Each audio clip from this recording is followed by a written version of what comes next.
used in a program to represent various units. So in Python, the term scope refers to the part of program in which a name is legal and accessible.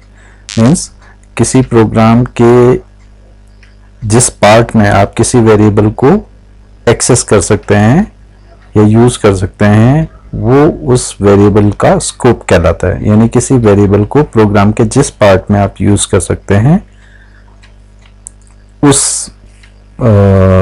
उसे हम उस variable का scope कहते हैं.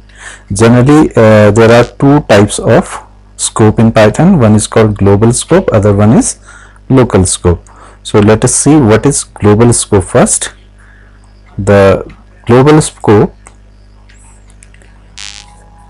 it is a name declared in top level segment that is main of a program.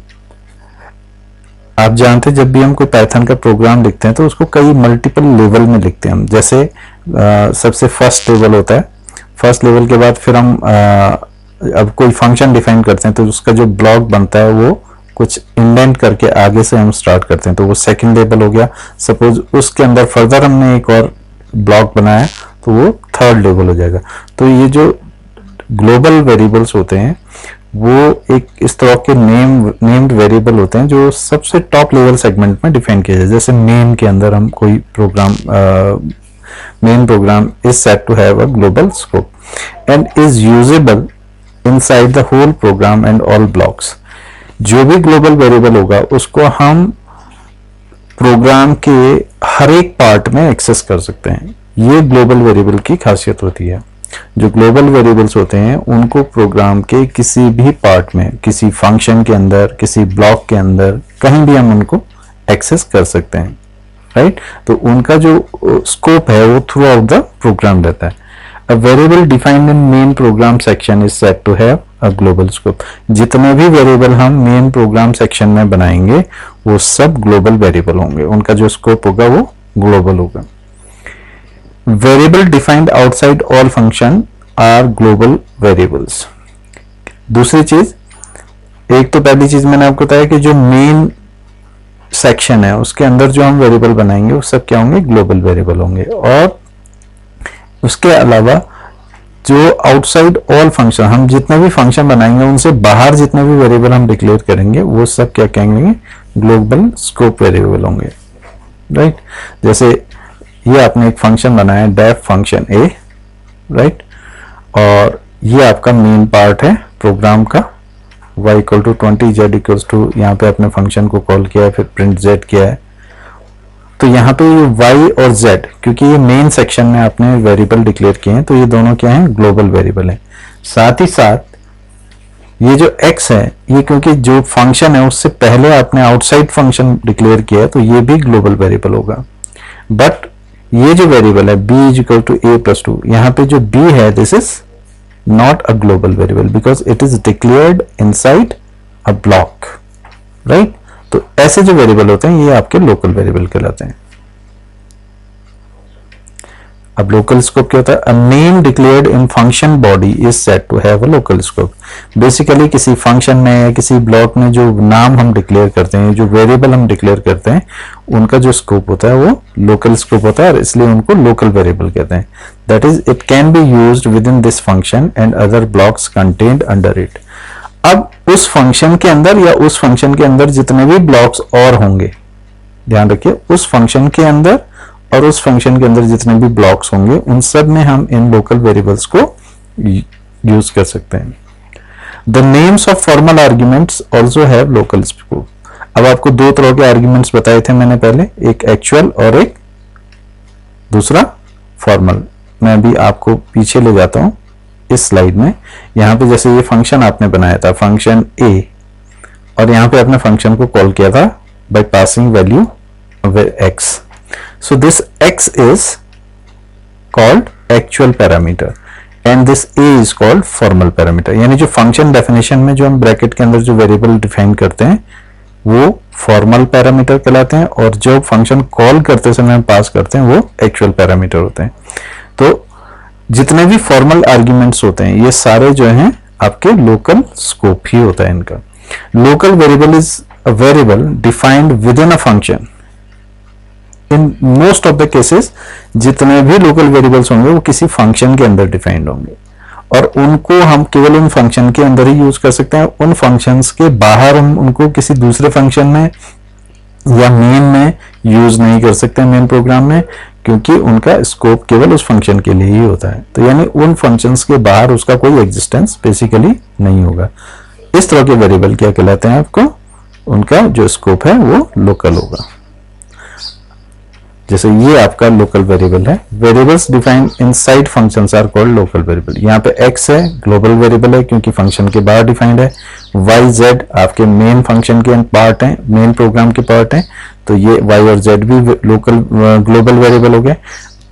फिर यहाँ पे ये जो डेफ फंक्शन a, ये फॉर्मल पैरामीटर, तो a क्या हो गया आपका लोकल वेरिएबल हो गया. b क्या हो गया, ये भी लोकल वेरिएबल क्योंकि b भी आपने यहाँ डिफाइन किया है.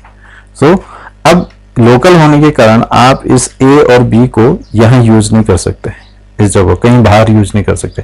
बट ये ग्लोबल है x y z, तो x y z को आप यहाँ इस फंक्शन के अंदर यूज कर सकते हैं because they are global, so they can be available everywhere in the program. ठीक, अब पहले इस कॉन्सेप्ट को समझ लेते हैं. इस कॉन्सेप्ट को समझने के लिए आपको एक कोड में बताता हूं जो मैंने थोनी में ऑलरेडी लिखा हुआ है, और ये कोड है लोकल वेरिएबल का स्कोप एक्सप्लेन करने के लिए. तो आपने क्या किया, एक फंक्शन डिक्लेयर किया डेफ फंक्शन 1 और यहाँ पे एक वेरिएबल लिया आपने c इक्वल टू 10. तो ये जो वेरिएबल c है ये क्या है, क्योंकि फंक्शन के अंदर डिफाइन किया गया है इसलिए इसको हम कहेंगे ये लोकल वेरिएबल है.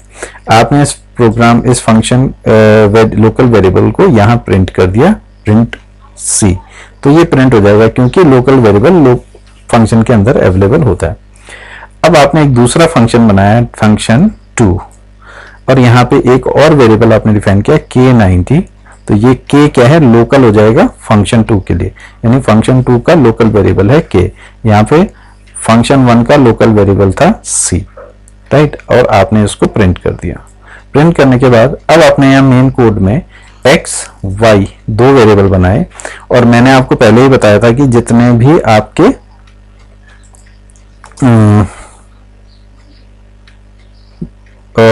वेरिएबल हम मेन फंक्शन के अंदर मेन कोड में डिफाइन करते हैं वो आपके क्या कहलाते हैं, ग्लोबल.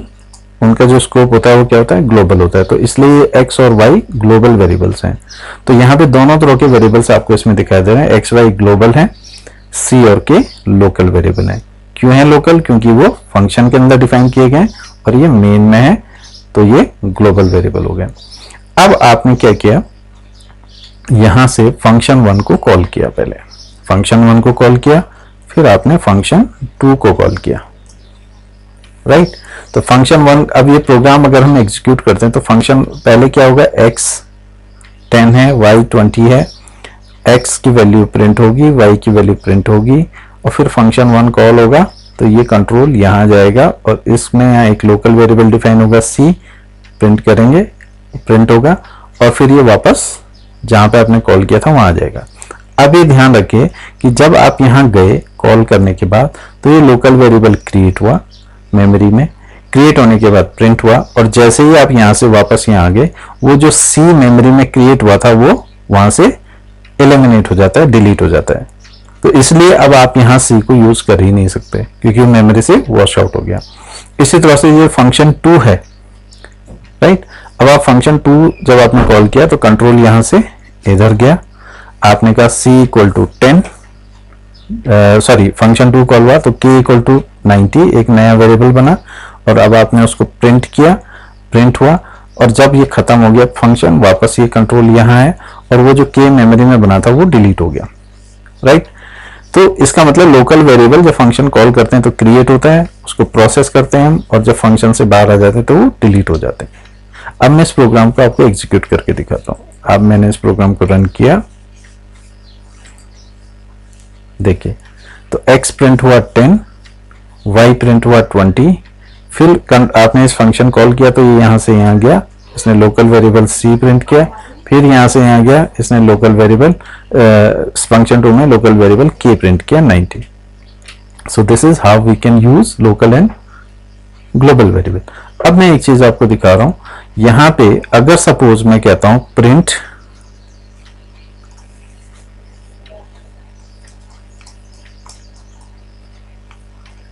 के, ये के क्या है, ये अब मैंने यहां के यूज किया, लेकिन के लोकल वेरिएबल है किसका, इस फंक्शन 2 का, तो इस के का एग्जिस्टेंस इस फंक्शन के बाहर तो है ही नहीं, तो इसलिए हम इसको यहां बाहर यूज ही नहीं कर सकते। तो अब अगर मैं प्रोग्राम एग्जीक्यूट करूंगा तो ये एक एरर प्रोड्यूस करेगा। देखिए क्या एरर आती है।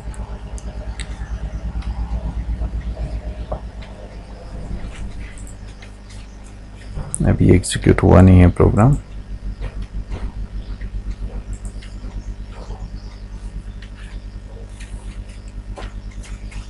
ये देखिए एरर आई, नेम के इज नॉट डिफाइंड। वो कह रहा है जो यहाँ पे हम यूज कर रहे हैं इसमें के डिफाइंड नहीं है, और के डिफाइंड नहीं है, क्यों नहीं डिफाइंड है, क्योंकि के हमने यहां डिफाइन किया है।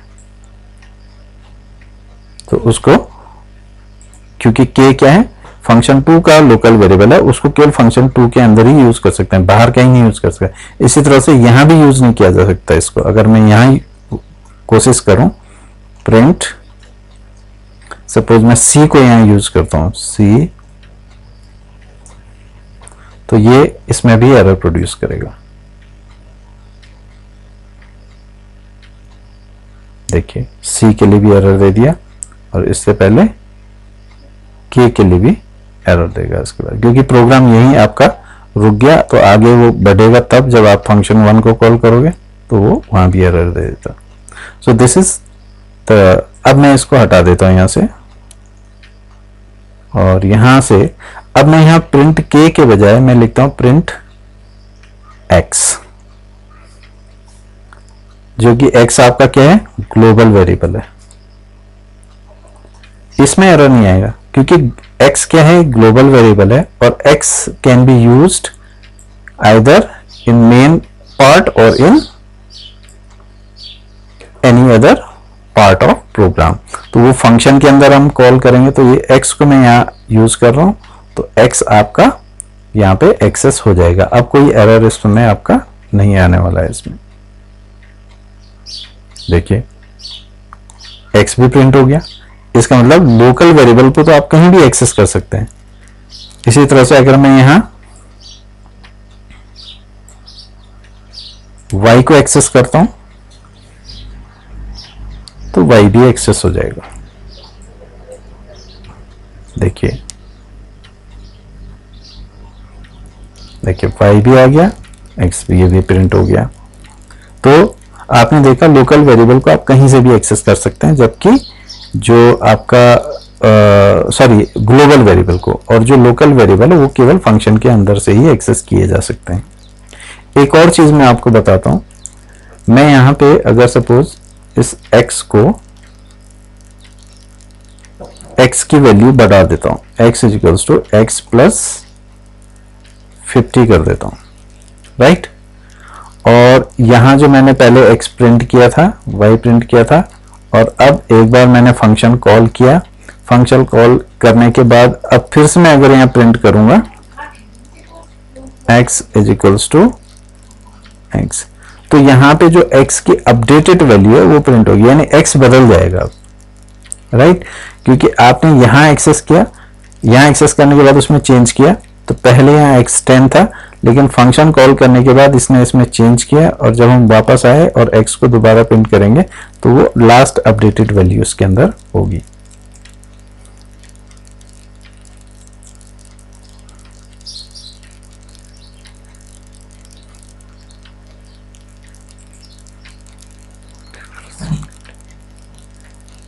हाँ, अब एक चीज इसमें ध्यान रखना पड़ता है कि अगर हम किसी ग्लोबल वेरिएबल को अगर हम यहाँ यूज कर रहे हैं, अगर मैं इस तरह से चेंज कर देते हैं, सपोज इसको ऐसे x इजिकल्स टू 50,